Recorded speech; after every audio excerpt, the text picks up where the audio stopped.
Hello दोस्तों, नमस्कार। स्वागत है एक बार फिर से आप सभी का अपने प्रिय चैनल पर। दोस्तों आपको बता दें जो भी की सबसे बड़ी खबर आ रही है, जहां पर रूस नाटो के बीच जंग की अब बहुत बड़ी तैयारी। जी हां दोस्तों, यूरोप में तैनात किए जाएंगे 2 लाख से भी ज्यादा सैनिक। जी हां दोस्तों, यूक्रेन को मिलेगा परमाणु सुरक्षा हथियार। अभी की सबसे बड़ी और लेटेस्ट खबर दोस्तों आपको बताएंगे, जहां रूस के खिलाफ जंग में कूदेगा नाटो। सेक्रेटरी जनरल ने कहा केमिकल अटैक हुआ तो बदल जाएगा युद्ध का परिणाम। और इसी बीच दोस्तों आपको बताएंगे, जहां पर तिब्बती बच्चों को हथियार बना रहा था चाइना, भारत की स्पेशल फ्रंटियर फोर्स से घबराए ड्रैगन की नई चाल का बहुत बड़ा खुलासा। जी हां दोस्तों, और इसी बीच आपको बताएंगे, जहां पाकिस्तान में कश्मीर पर बड़ा बयान देने वाले चीनी विदेश मंत्री पहुंचे भारत। बताएंगे भारत में आने के बाद दोस्तों उनकी जुबान और बयान कैसे बदली है दोस्तों। इसी बीच आपको बताएंगे, जहां पर इमरान खान को लेकर बड़ी खबर, बाजवा को धोखा दे रहे थे इमरान खान, उल्टा पड़ गया दाम। शहबाज शरीफ बनेंगे पीएम या होगा चुनाव, बहुत बड़ी खबर दोस्तों हम आपको भी बताने वाले हैं। और इसी बीच बताएंगे, जहां पर योगी आदित्यनाथ जी ने राज्यपाल से मिलकर पेश कर दिया सरकार बनाने का बड़ा दावा। बताएंगे कैसे सीएम पद की शपथ ले रहे हैं योगी जी। जी हां दोस्तों, साथ ही आपको भारतीय रेलवे से जुड़ी बड़ी खबर बताएंगे, जहां पर आखिर क्यों नहीं उपलब्ध हो पा रहे थे कंबल और चादर, क्या अब मिलेंगे दोस्तों। तो हर तरह की जानकारी हम आपको देने वाले हैं दोस्तों, तो आराम से बने रहिएगा वीडियो के अंत तक। और अभी खबरों में आगे बढ़ने से पहले हमेशा की तरह मानते हैं कि मोदी जी हैं तो हर चीज संभव है, भारतीय सेना है तो अपना देश गर्व से जी रहा है दोस्तों। और आपको भी भारतीय होने पर शान है और मानते हैं कि भारत देश नंबर 1 देश है। तो इस वीडियो को भी कर दीजिए लाइक, चैनल को कर दीजिए सब्सक्राइब, बेल आइकन दबाइए, साथ ही कमेंट बॉक्स में लिख दीजिएगा जय हिंद। जी हां दोस्तों, तो चलते हैं पहली और सबसे बड़ी खबर की तरफ, जहां पर रूस नाटो के बीच जंग की बड़ी तैयारी। यूरोप में तैनात किए जाएंगे 2 लाख सैनिक,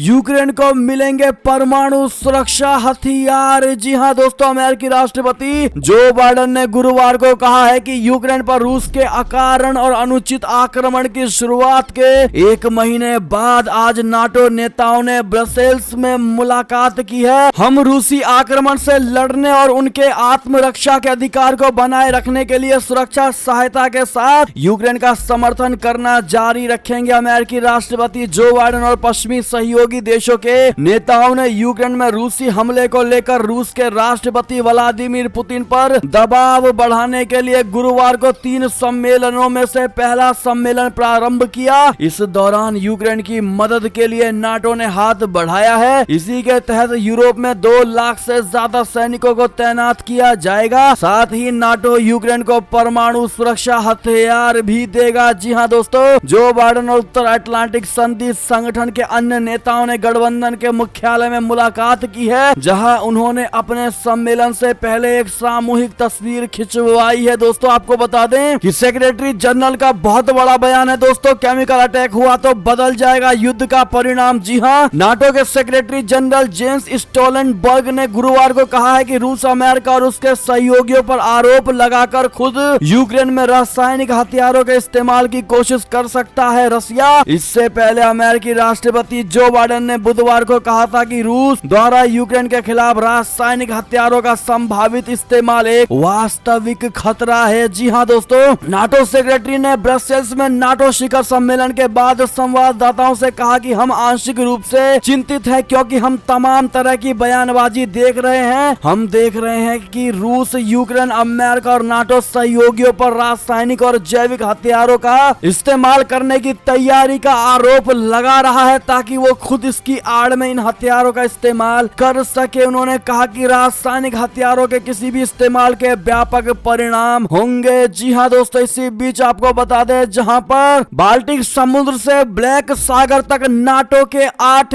जंगी बेड़े तैनात कर दिए गए हैं दोस्तों। रूस की चौतरफा घेराबंदी शुरू कर दी गई है। आपको बता दें, नाटो ने कहा है कि यूक्रेन का रूसी हमले से लड़ने और आत्मरक्षा के अधिकार को बनाए रखने के लिए सुरक्षा सहायता के साथ समर्थन करना जारी रखेंगे। इसी बीच नाटो का कहना है कि बाल्टिक समुद्र से ब्लैक सागर तक नाटो के कुछ 8 जंगी बेड़े तैनात किए जाने की बहुत बड़ी तैयारी है दोस्तों। ऐसे में अब रसिया को घेरने की इन्होंने बड़ी तैयारी कर ली है। क्या लगता है आपको, क्या ये भी मात्र एक बयानबाजी ही है दोस्तों, जुबानबाजी ही है, या फिर सही में नाटो एक्शन लेगा? आपकी अपनी निजी क्या राय होगी दोस्तों अब तक के एक्सपीरियंस को देखकर, नाटो का और अमेरिका का? जरा कमेंट में बताना मत भूलिएगा। अगली खबर की बात करें, जहां भारत की स्पेशल फ्रंटियर फोर्स से घबराए ड्रैगन की नई चाल का बहुत बड़ा खुलासा। तिब्बती बच्चों को हथियार बना रहा चीन। जी हां दोस्तों, चीन अब अपनी सेना के लिए तिब्बती बच्चों को भी तैयार कर रहा है दोस्तों। तिब्बती बच्चों को शुरू से ही मैंडेरिन, बोधी और हिंदी की ट्रेनिंग देने की शुरुआत की गई है। माना यह जा रहा है कि चीन भारत की स्पेशल फ्रंटियर फोर्स बोले तो SFF के जवाब में ये कदम उठा रहा है। करीब 2 साल पहले जब ईस्टर्न लद्दाख में LAC पर भारत चीन के बीच तनाव शुरू हुआ तो पेंगोंग झील के दक्षिणी किनारे पर चीनी सैनिकों को भारतीय सेना की स्पेशल फ्रंटियर फोर्स से मुंह की खानी पड़ी थी। SFF में तिब्बती सैनिक, आपको बता दे दोस्तों, इंटेलिजेंस एजेंसी सूत्रों के मुताबिक चीन अपनी रणनीति बदलता दिखाई दे रहा है, तो वहीं LAC के पास के तिब्बती गांव को अपनी रणनीति में शामिल कर रहा है दोस्तों। चीन पहले ही तिब्बत के इलाके में मैंडेरिन भाषा को प्राथमिक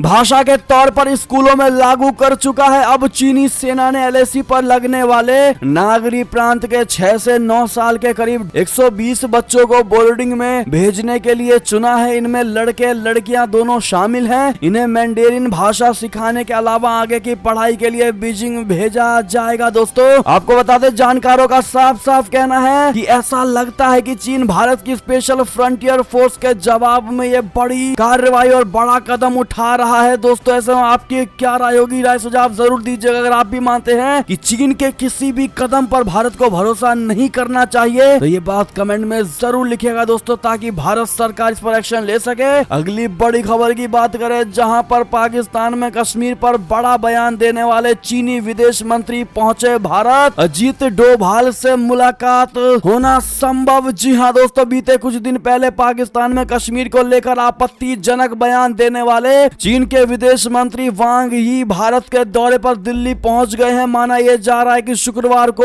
यानी आज वांग यी की मुलाकात भारतीय विदेश मंत्री S जयशंकर और NS अजीत डोभाल से हो सकती है। आपको बता दें कि भारत में 2 साल के बाद ये पहली चीनी उच्च स्तरीय यात्रा है दोस्तों। आपको बता दें कि वांग यी का भारत दौरा उनकी एशिया यात्रा का एक अहम हिस्सा है। जी हाँ दोस्तों, आपको बता दें कि चीन के विदेश मंत्री वांग यी का भारत दौरा ऐसे वक्त में हुआ है जब उन्होंने हाल ही में पाकिस्तान में एक कार्यक्रम में कश्मीर पर बयान दिया था। भारत ने उनके बयान पर प्रतिक्रिया देते हुए कहा था कि उनकी ये अनावश्यक टिप्पणी है। जम्मू कश्मीर का मामला हमारा आंतरिक मामला है और पाकिस्तान और चीन दोनों ही ये बात जानते हैं। दरअसल क्या कहा था चीनी विदेश मंत्री ने, हम आपको बताते हैं दोस्तों। उन्होंने पाकिस्तान में इस्लामिक सहयोग संगठन के कार्यक्रम में कश्मीर का जिक्र किया था। उन्होंने कहा था कि कश्मीर पर हमने आज फिर से अपने कई इस्लामी दोस्तों की बातें सुनी हैं और चीन भी ऐसी ही उम्मीद करता है। उनके इस बयान के बाद भारतीय विदेश मंत्रालय के प्रवक्ता अरिंदम बागची ने सीधा जवाब दिया और कहा था कि केंद्र शासित प्रदेश जम्मू और कश्मीर से संबंधित मामले पूरी तरह से भारत के आंतरिक मामले हैं। चीन सहित अन्य देशों का इस मामले में कुछ भी बोलने का अधिकार नहीं है। जी हाँ दोस्तों, ऐसे में मुंह उठा करके भारत आते दिखाई दे रहे हैं दोस्तों चीन के विदेश मंत्री वांग यी। और दोस्तों आज इनकी मुलाकात होने वाली है अजीत डोभाल जी से और S जयशंकर से। जी हाँ दोस्तों, इसी बीच आप लोग कमेंट करना बिल्कुल मत भूलिएगा। जरूर बताइएगा कि चाइना को क्या जवाब देना चाहिए दोस्तों। इसी बीच आपको बता दे, जहां पर बाजवा को धोखा दे रहे थे इमरान खान, उल्टा पड़ा दांव। शहबाज शरीफ बनेंगे प्रधानमंत्री या होंगे चुनाव? आपको बता दे दोस्तों, पाकिस्तानी सेना प्रमुख जनरल कमर जावेद बाजवा की मदद से सत्ता में आए प्रधानमंत्री इमरान खान ने देश पर लंबे समय तक राज करने के लिए बड़ा खेल खेला था। इमरान चाहते थे कि जनरल बाजवा की जगह पर उनके पसंदीदा पूर्व ISI chief lieutenant general Faiz Hamid को अगला सेना प्रमुख बनाया जाए। तो वहीं सेवा विस्तार पर चल रहे खुद बाजवा अभी अपने पद पर बने रहना चाहते हैं। बताया ये जा रहा है कि जनरल बाजवा के ही इशारे पर विपक्ष ने इमरान खान के खिलाफ संसद में अविश्वास प्रस्ताव पेश किया है। लेफ्टिनेंट जनरल फैज ने इमरान के लिए सांसदों का जुगाड़ करके सत्ता बनवाई थी, लेकिन उनके जाते ही सेना सेना ने अपने हाथ खींच लिए। इससे इमरान खान अल्पमत में आ गए हैं और सरकार गिरने की आशंका प्रबल हो गई है दोस्तों। साथ ही आपको बता दें, जहां पर गृह मंत्री शेख राशिद ने कहा है कि राजनीतिक अस्थिरता को खत्म करने के लिए जल्द कराए जा सकते हैं चुनाव। जी हां दोस्तों, पाकिस्तान के गृह मंत्री शेख राशिद ने गुरुवार को कहा है कि प्रधानमंत्री इमरान खान के खिलाफ लाए गए अविश्वास प्रस्ताव की वजह से देश में बनी राजनीतिक अनिश्चितता को समाप्त करने के लिए समय पूर्व चुनाव कराए जा सकते हैं। इमरान खान इस समय अपनी सरकार बचाए रखने के लिए संघर्ष कर रहे हैं। इस्लामाबाद में एक प्रेस वार्ता को संबोधित करते हुए राशिद ने यह सहयोगी पार्टियों को चेतावनी भी दी कि पाला बदलने से उन्हें कुछ लाभ नहीं मिलेगा। अगली बड़ी खबर की बात करें, जहां पर जम्मू कश्मीर में आतंकियों को शरण देने वालों के सिर से उठेगी छत। यूएपीए के अंतर्गत जब्त होंगे उनके मकान। जी हां दोस्तों, कश्मीर में आतंकियों को सिर छुपाने की जगह देने वालों के सिर से ही छत छीन ली जाएगी, उन्हें बेघर कर दिया जाएगा। जम्मू कश्मीर पुलिस ने गुरुवार को कहा है कि जो लोग आतंकियों को पनाह देंगे उनकी संपत्ति जब्त कर ली जाएगी। जम्मू कश्मीर पुलिस ने कहा है कि आतंकियों को अपने घर में छुपाने वाले लोगों की संपत्ति यूएपीए कानून के तहत जब्त करके उन्हें बेघर कर दिया जाएगा। जम्मू कश्मीर पुलिस ने आतंकियों को पनाह देने वालों की प्रॉपर्टी अटैच करने की कार्रवाई शुरू भी कर दी है। यूएपीए एक्ट की धारा 2G और यूएलपी की धारा 25 के तहत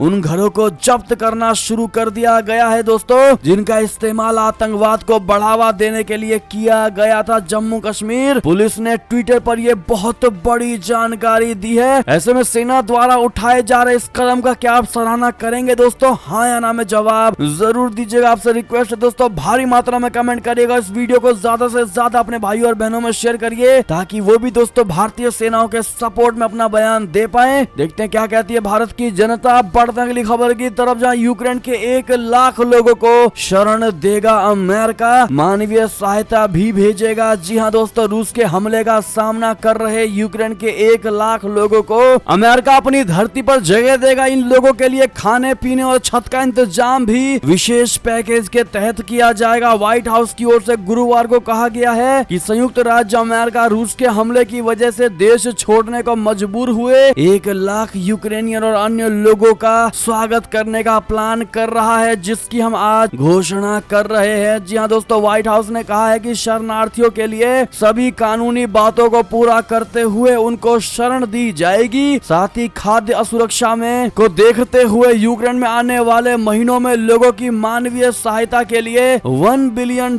से अधिक का फंड दिया जाएगा और ये फंडिंग भोजन, आश्रय, स्वच्छ पानी, चिकित्सा आपूर्ति और अन्य प्रकार की सहायता प्रदान करेगी। जी हाँ दोस्तों, बढ़ते अगली बड़ी खबर की तरफ, जहां नेपाल में फिर बड़ा खेल करने की तैयारी में है चीन। श्रीलंका दौरा रोक भारत आ रहे हैं नेपाली पीएम देउबा। जी हाँ दोस्तों, नेपाल में भारत और अमेरिका के बढ़ते प्रभाव से घबराया चाइना अब एक बार फिर से इस हिमालयी देश की सियासत में बड़ा खेल करने की तैयारी में जुट गया है। अमेरिका की एमसीसी प्रोजेक्ट को मंजूरी देने के बाद चीनी विदेश मंत्री जहां नेपाल की यात्रा जा रहे हैं, तो वहीं पूर्व प्रधानमंत्री केपी शर्मा ओली की पार्टी CPN-UML का एक प्रतिनिधि मंडल बीजिंग पहुंच चुका है। ऐसी अटकलें लगाई जा रही हैं कि चीन अब केपी शर्मा ओली और उनके विरोधी प्रचंड के बीच समझौता करने में जुट गया है। उधर चीनी के बढ़ते दखल के बीच अब नेपाल के प्रधानमंत्री शेर बहादुर देउबा श्रीलंका का दौरा रोककर भारत के दौरे पर आ रहे हैं। जी हाँ दोस्तों, नेपाली अखबार काठमांडू पोस्ट की रिपोर्ट के मुताबिक नेपाल के प्रधानमंत्री देउबा 3 दिन की यात्रा पर 1 अप्रैल को भारत रवाना होने जा रहे हैं। देउबा चीन के विदेश मंत्री वांग यी की नेपाल यात्रा के ठीक बाद भारत जा रहे हैं। भारत के दौरे की अहमियत को देखते हुए नेपाली प्रधानमंत्री बिमस्टेक की बैठक में हिस्सा लेने के लिए श्रीलंका नहीं जा रहे हैं। अब वो वर्चुअली इस बैठक को संबोधित करेंगे और माना यह जा रहा है कि पीएम नरेंद्र मोदी जी और देउबा के बीच मुलाकात में चीन और अमेरिका के साथ रिश्तों को लेकर अहम चर्चा हो सकती है दोस्तों। इसी बीच आपको बता दें, जहां पर मुस्लिम देशों ने भारत पर उगला जहर पाकिस्तानियों के सुर में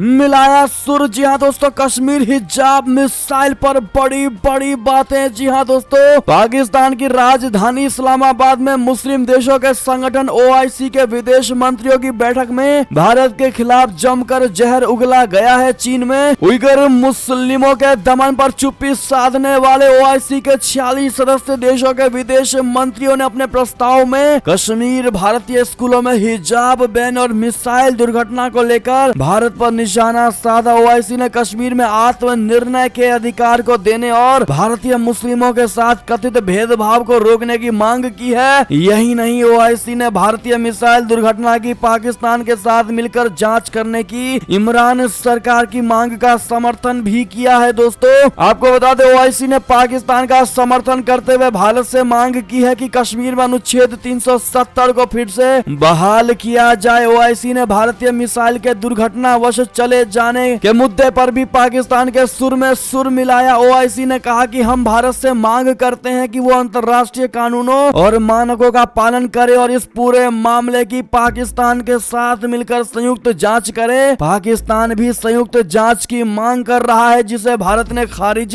कर दिया है। जी हाँ दोस्तों, बहुत बड़ी खबर ऐसे में इमरान खान के भड़काने पर दोस्तों ओआईसी के सभी मंत्री भड़कते दिखाई दिए और उन्होंने भी भारत पर दोस्तों तीखी बयानबाजी की। ऐसे में आपकी क्या राय होगी, कमेंट करके जरूर बताइएगा। और कश्मीर में जिस प्रकार से 370 को फिर से बहाल करने की बात कही जा रही है दोस्तों, इनको क्या जवाब देना चाहेंगे आप लोग जरा कमेंट में लिखकर अवश्य बताइएगा। बढ़ते हैं अगली बड़ी खबर की ओर, जहां पर यूक्रेन के राष्ट्रपति जेलेंस्की का बहुत बड़ा दावा, कहा हमले के लिए फास्फोरस बम का इस्तेमाल कर रहा है रसिया। जी हाँ दोस्तों, रूस यूक्रेन के बीच युद्ध को 1 महीना होने को आ गया है। दोनों देशों के बीच छिड़ी ये जंग रोजाना एक नए आयाम पर पहुंच रही है। ऐसे में दोस्तों युद्ध के बाद से ही रूस और रूसी राष्ट्रपति पुतिन पर निशाना साध रहे यूक्रेन के राष्ट्रपति जेलेंस्की ने बड़ा दावा किया है। जेलेंस्की का कहना है कि रूस अब हमलों के लिए फास्फोरस बम का इस्तेमाल कर रहा है। आपको बता दें आपके जानकारी के लिए कि फास्फोरस बम को काफी खतरनाक माना जाता है। अगर कोई इसकी चपेट में आ जाए तो उसके बचने की संभावना ना के बराबर होती है। दोस्तों, इसी बीच आपको बता दें, जहां पर रूस पर भारत के रुख को लेकर जो बाइडेन की बड़ी शिकायत, जयशंकर ने दिया इसका करारा जवाब। जी हाँ दोस्तों, भारत के विदेश मंत्री एस जयशंकर ने रसिया यूक्रेन युद्ध से जुड़े कई सवालों का गुरुवार को राज्यसभा में जवाब दिया। उन्होंने अमेरिकी राष्ट्रपति जो बाइडेन की उस टिप्पणी पर भी अपनी प्रतिक्रिया दी है, जिसमें जो बाइडेन ने कहा था कि यूक्रेन संकट पर भारत की स्थिति कुछ हद तक डावाडोल है। अमेरिका भारत पर लगातार यूक्रेन पर रूस के हमले की निंदा करने का दबाव बना रहा है। इसके बावजूद भारत वैश्विक मंचों पर रूस के खिलाफ बोलने से बचता रहा है। दोस्तों, जो बाइडेन ने यूक्रेन संकट पर भारत की स्थिति को कुछ हद तक अस्थिर बताया था। उनकी इस टिप्पणी को लेकर राज्यसभा में उनसे लिखित सवाल किया गया कि क्या इसका असर अमेरिका भारत व्यापार पर पड़ेगा। जवाब में विदेश मंत्री ने कहा, यूक्रेन की स्थिति और व्यापार के मुद्दे को एक साथ जोड़ने का कोई सवाल ही नहीं पैदा होता। जहां तक यूक्रेन पर हमारे रुख की बात है, ये बहुत स्पष्ट है। दोस्तों, आपको बता दें कि जयशंकर ने जवाब में कहा कि हमारा पक्ष ये नहीं है कि रूस यूक्रेन संकट हमारी समस्या नहीं है। हमारा रुख ये है कि हम शांति के हिमायती हैं। प्रधानमंत्री नरेंद्र मोदी ने व्लादिमीर पुतिन से 3 बार और यूक्रेन के राष्ट्रपति जेलेंस्की से 2 बार बातचीत की है। हमने भारतीय छात्रों की सुरक्षा का भी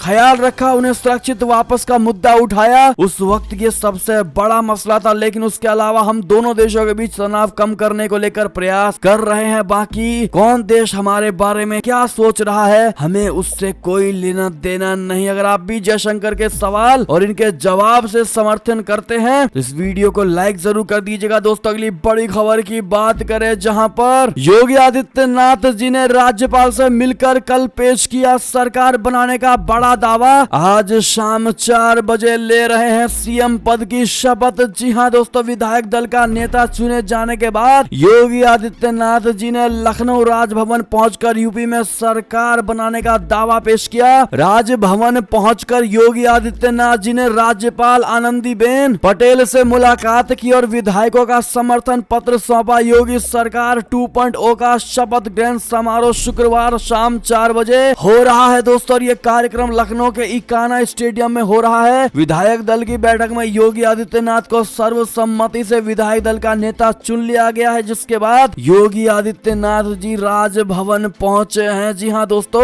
ऐसे में योगी आदित्यनाथ जी को कांग्रेचुलेशन, बहुत बहुत बधाई हो योगी बाबा, जरूर कह दीजिएगा आप लोग। अगली खबर की बात करें इसी से जुड़ी, जहां उत्तराखंड में जल्द लागू होगी समान नागरिक संहिता। पहली कैबिनेट मीटिंग के बाद धामी का अब तक का सबसे बड़ा ऐलान। जी हाँ दोस्तों, उत्तराखंड के सीएम पुष्कर सिंह धामी ने राज्य में समान नागरिक संहिता, बोले तो यूनिफॉर्म सिविल कोड लागू करने का ऐलान किया है। गुरुवार को नई सरकार की पहली कैबिनेट मीटिंग में यह फैसला लिया गया। उत्तराखंड में चुनाव से पहले ही धामी ने घोषणा की थी कि सरकार बनते ही समान नागरिक संहिता को लागू करने की दिशा में काम शुरू कर दिया जाएगा। बैठक के बाद पुष्कर सिंह धामी ने कहा, आज नई सरकार का गठन होने के बाद मंत्रिमंडल की पहली बैठक हुई। 12 फरवरी 2022 को हमने जनता के समक्ष संकल्प लिया था कि हमारी सरकार का गठन होने पर हम यूनिफॉर्म सिविल कोड लेकर आएंगे। आज हमने तय किया है कि हम इसे जल्द ही लागू करेंगे। जी हाँ दोस्तों, अगली खबर की बात करें, जहां पर महाराज की ताजपोशी होनी है दोस्तों, और योगी की शपथ के साक्षी बनेंगे हरिद्वार के संत।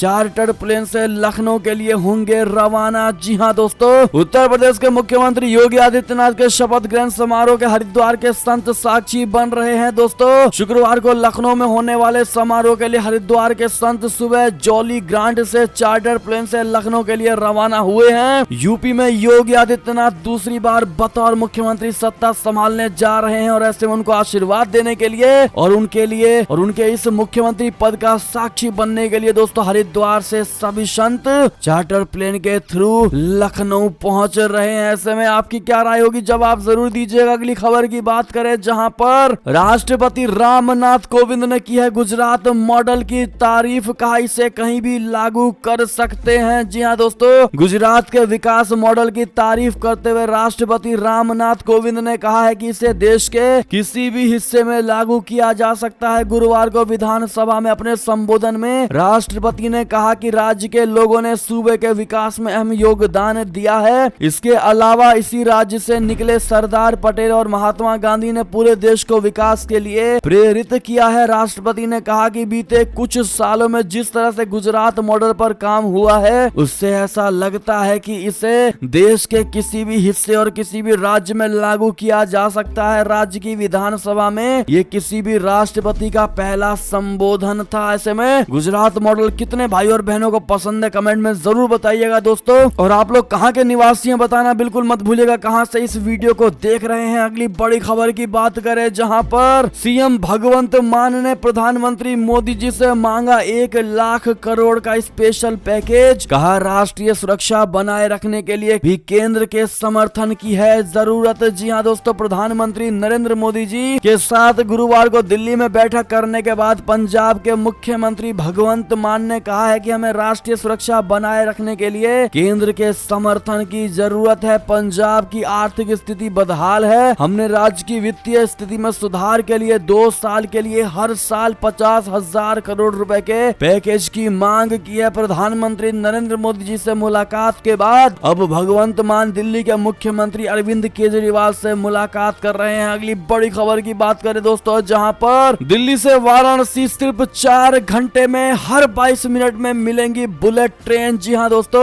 उत्तर प्रदेश की राजधानी में एक्सप्रेसवे और हाईवे को जोड़ने वाला अवध क्रॉसिंग अब बुलेट ट्रेन के लिए भी अहम साबित हो सकता है। सरकार की योजना है कि साल 2019 तक दिल्ली और वाराणसी के बीच हाई स्पीड रेल कॉरिडोर बना दिया जाएगा। राज्यसभा में 11 फरवरी को रेल मंत्री ने ऐलान किया था कि जल्द ही एक सर्वे कराया जाएगा और Delhi Varanasi high speed rail corridor सहित 6 अन्य कॉरिडोर का रोड मैप तैयार किया जाएगा। दोस्तों, ऐसे में अगली बड़ी खबर की बात करें, जहां पर अब आधार कार्ड से बनेगा टोल पास, इन लोगों को मिलेगी छूट, साथ में बंद किए जाएंगे ये टोल प्लाजा। जी हाँ दोस्तों, केंद्रीय मंत्री नितिन गडकरी ने कहा है कि देश में तेजी से सड़कों का निर्माण हो रहा है। हम तेजी से देश की सड़कों को बेहतर कर रहे हैं। और यही नहीं, नितिन गडकरी ने दावा किया है कि 2024 तक देश की सड़कों को अमेरिका की सड़कों की तरह बेहतर कर देंगे। गडकरी ने कहा कि हमारी सड़कें हमारी संपन्नता से जुड़ी हैं। जॉन कैनेडी का वाक्य मैं हमेशा याद रखता हूं। उन्होंने कहा था कि अमेरिका की सड़कें अच्छी हैं इसलिए अमेरिका अमीर नहीं है, बल्कि यहाँ की सड़कें अच्छी हैं इसलिए अमेरिका अमीर है। जी हाँ दोस्तों, साथ में उन्होंने ये भी ऐलान किया है कि जिन जगहों पर टोल प्लाजा है और उसके आसपास के निवासियों को टोल देना पड़ता है, तो उन्हें अब इन टोल प्लाजा पर टोल नहीं देना पड़ेगा। गडकरी ने कहा था कहा है कि मुझे ये सुझाव मिला था कि स्थानीय लोगों को संबंधित टोल प्लाजा पर छूट मिलनी चाहिए और इसके लिए उन्हें उनके आधार कार्ड पर टोल पास बनाना चाहिए। मैंने इस सुझाव को स्वीकार कर लिया है और निर्देश दे दिया है कि आधार कार्ड के आधार पर स्थानीय लोगों को टोल प्लाजा से छूट के लिए पास बनाया जाए। जी हाँ दोस्तों,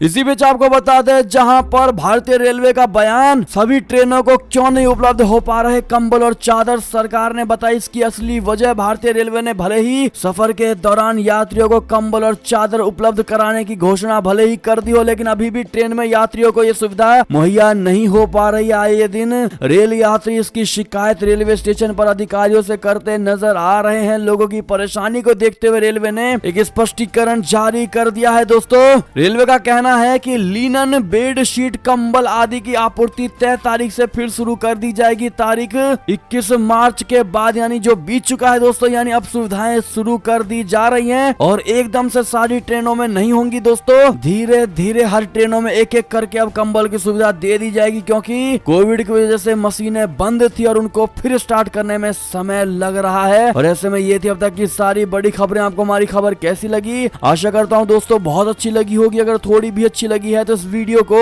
अभी अपने भाई बंधुओं में व्हाट्सएप, फेसबुक, ट्विटर के जरिए पूरे भारत में शेयर करना बिल्कुल मत भूलिएगा। और अभी कर दीजिए इस वीडियो को लाइक, चैनल को कर दीजिए सब्सक्राइब, बेल आइकन दबाइए, साथ ही कमेंट बॉक्स में लिख दीजिएगा जय हिंद जय भारत। तो मिलते हैं आपसे अगली बड़ी खबर में दोस्तों, तब तक अपना ख्याल रखिएगा। आप सभी का बहुत बहुत धन्यवाद साथ देने के लिए, साथ बने रहने के लिए। और खबरों का सिलसिला लगातार हमारे चैनल पर जारी है, तो अपडेट रहना बिल्कुल मत भूलिएगा। अगली खबर का इंतजार करिएगा। मिलते हैं हम आपसे अगली बड़ी खबर में, तब तक के लिए जय हिंद जय भारत, जय श्री राम, वंदे मातरम, हर हर महादेव।